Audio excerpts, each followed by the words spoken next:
A sprawling ranch sits outside Spicewood, Texas, where the hill country sun throws long shadows across wooden facades that look like a film set. And in a way, they are. Willie Nelson's 700-acre Luck Ranch contains its own Old West town, a saloon, a chapel, a general store, even a jailhouse. First built in the 1980s to film Red-Headed Stranger. Today, it doubles as a music festival ground and 70 rescue horses graze the pastures beyond its fences. It's a world away from Abbott, Texas, where Nelson spent his childhood in the 1930s. Back then, he was raised by his grandparents in a small farmhouse, singing gospel hymns in church choirs and picking cotton to help scrape by. No saloons, no movie sets, just red dirt fields and calloused fingers. The contrast is hard to miss. A man who grew up in poverty now presiding over a living monument that doubles as both sanctuary and stage. But even here, beneath the romance of a Western town reborn, lies a story of property seized and nearly lost to government auction. Because Nelson's ranch, his log cabins, even his golf course were once targets for the IRS. In 1990, federal agents swept in and froze everything. 6 states worth of real estate, a bill for more than $16 million in back taxes hanging over his head. The Austin area home was appraised at $3.5 million, a world away from the Sears and Roebuck Childs guitar he once bled his fingers on. But when the IRS held auctions, Texans refused to bid. Fans even bought his property just to sell it back to him.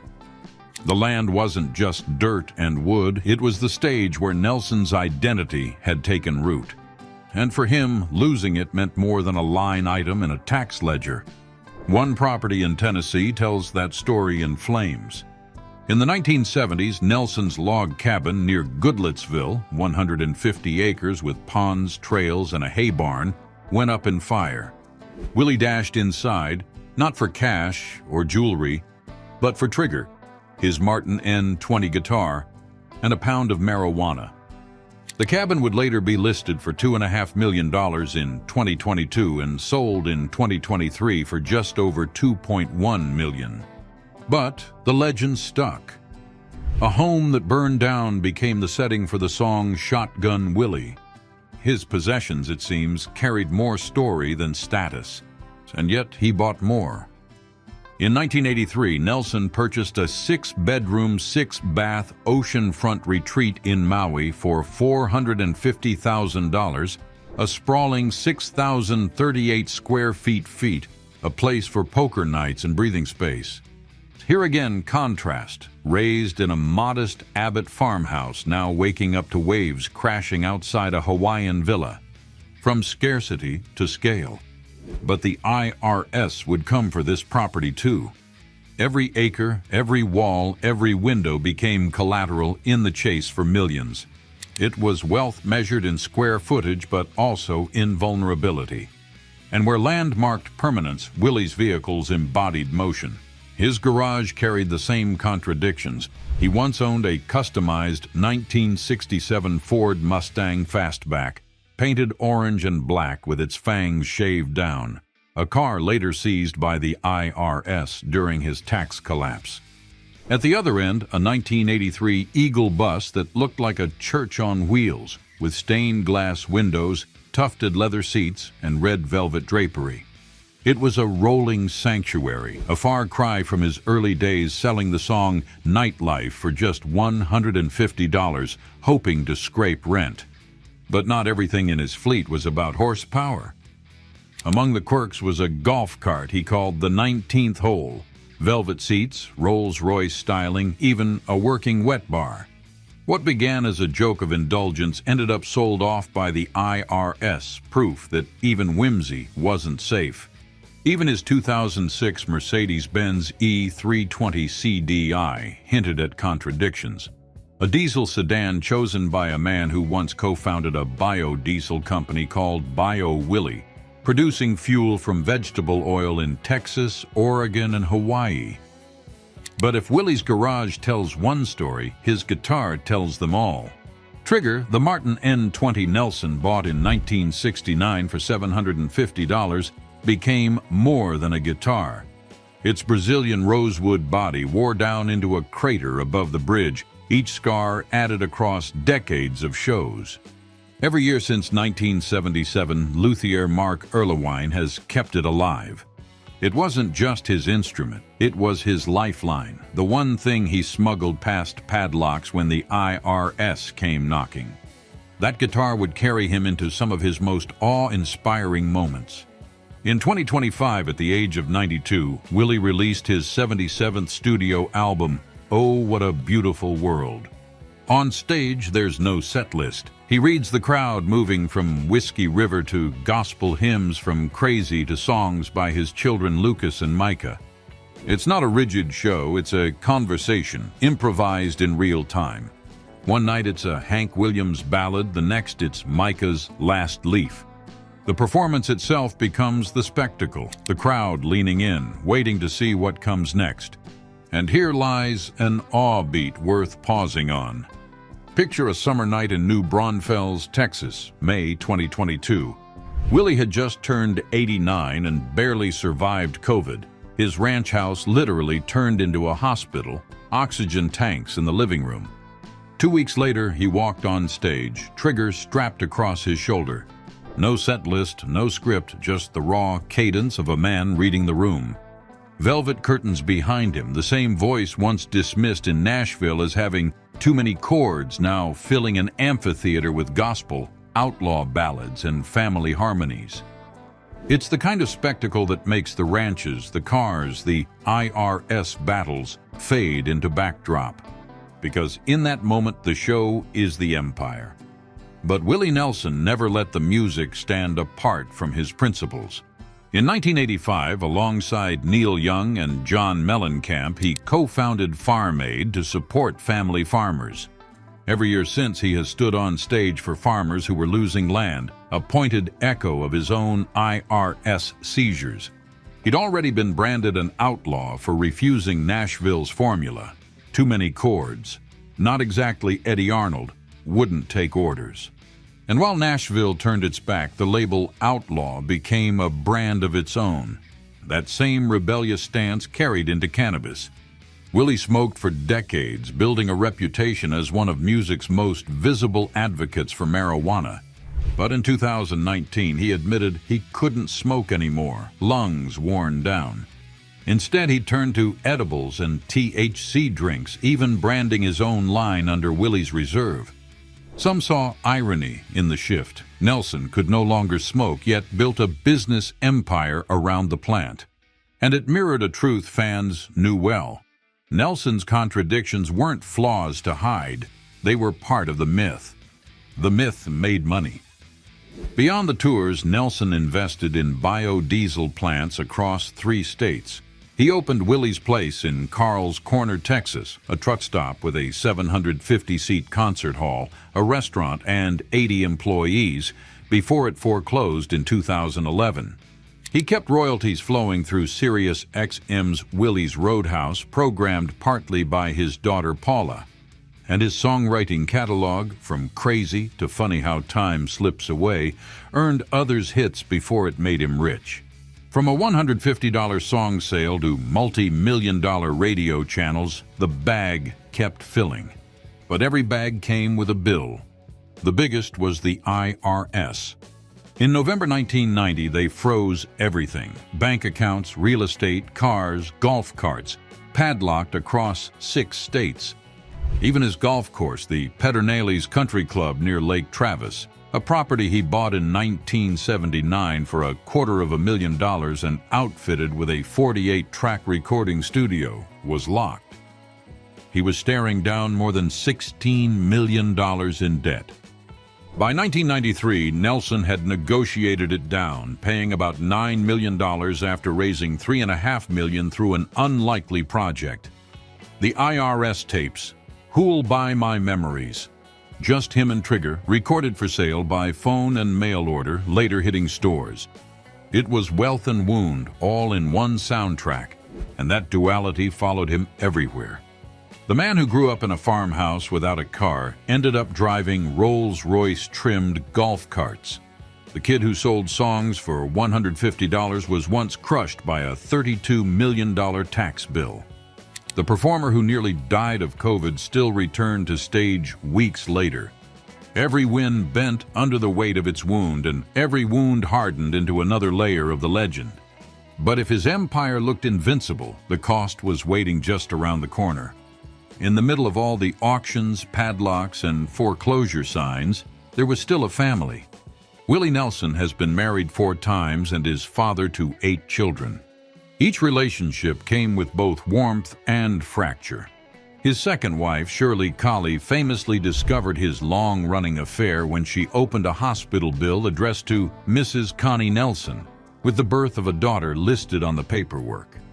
Willie later admitted, "I regret the pain I caused Connie, Martha, and Shirley before her. I had a gift for complicating things. It was honesty delivered decades late, but it carried the weight of a man whose ballads often confessed more than his press statements. From the outside, the contradictions were stark. Here was a man who poured his heart into writing Crazy for Patsy Cline, yet behind closed doors, he left wounds of betrayal in his own family. The outlaw persona charmed millions, but at home it meant broken trust and long absences. Wounds his wives carried even as the ballads kept flowing. The contrast of a warm, benevolent stage presence against a personal history riddled with infidelity showed that even legends can be loved by millions and still fail the few closest to them. And the story didn't end there, because some of those children would grow up to share his stage, turning private wounds into public harmony. By his 90s, Willie was still touring with sons Lucas and Micah, folding their songs into his sets. It created a symmetry few artists achieve, a man whose childhood was spent playing hymns with his sister Bobby, now finishing his career with harmonies carried by his own children. It was not redemption exactly, but it was resonance. The family band had shifted over the decades with losses along the way until only harmonica player Mickey Raphael remained from the old guard.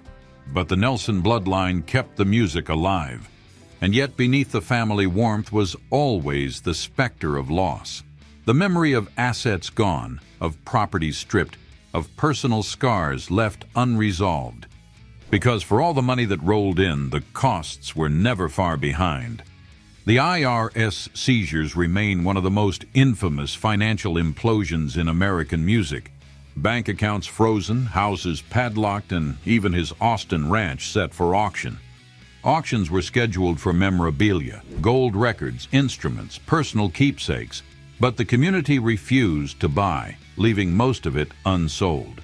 It was as if Texas itself was unwilling to watch its favorite son lose his life's work on a courthouse lawn. Contrast that with his earliest years, a teenager with flat feet rejected from the Air Force, left with almost nothing to his name. By 1990, he had everything to lose, and nearly did. The solution was audacious. Nelson released the IRS tapes. Who'll Buy My Memories? In 1991, an album of stripped-down performances with just him and Trigger sold by phone order. It raised $3.5 million, enough to chip away at the mountain of debt. By 1993, his lawyers negotiated the total down to about $9 million, a debt Nelson finally cleared. What began as humiliation turned into resilience, another outlaw move, using his art to pay back the government that had seized his land. But the scars lingered, the ranch, the cars, the golf course, each reminder of how wealth can vanish with a signature on a tax form. Even in triumph, wounds return. In 2022, just after his 89th birthday, Nelson contracted COVID and nearly died. His ranch home was turned into a makeshift hospital, complete with oxygen equipment and a mobile medical unit parked outside. Within weeks, he was back on stage in New Braunfels, Texas, performing 2 back-to-back shows. It was another win pulled from the jaws of defeat, a reminder that survival itself had become part of his brand. For fans who'd followed his decades of resilience, from IRS raids to cabin fires, this was another verse in the same outlaw ballad. And yet each survival only sharpened the question: how long can defiance outlast age? By his early 90s, the answer was still being written. In 2025, Nelson released his 77th studio album, Oh, What a Beautiful World. A staggering number, more albums than years alive, and even in his 90s, the shows stayed unpredictable. A Hank Williams ballad one night, a Son's new song the next. It was the same instinct he had in the 1950s when he played tiny Texas bars, adjusting to whichever farmer or trucker stumbled through the door. The stages had grown larger, amphitheaters instead of taverns, but the method hadn't changed. It was a continuity that felt almost defiant in a career otherwise marked by upheaval. But not every stance was universally applauded. Nelson's outspoken support for marijuana stretched across decades. He built a business empire from it with Willie's Reserve, curating strains and branding himself as the face of legalization. And yet, in 2019, he admitted he couldn't smoke anymore. His lungs couldn't handle it, so he switched to edibles and THC-infused drinks. Some saw irony in the shift. Nelson could no longer smoke, yet built a business empire around the plant with Willie's Reserve. It was a twist almost too poetic, the outlaw of smoke undone by his own body, but still building businesses around the culture he'd helped mainstream. It showed once more that Nelson's contradictions weren't flaws to hide, they were part of the myth. Those contradictions stretched into his diet, his habits, even his martial arts training. He's claimed to eat oatmeal for breakfast and bacon and eggs for dinner almost every day.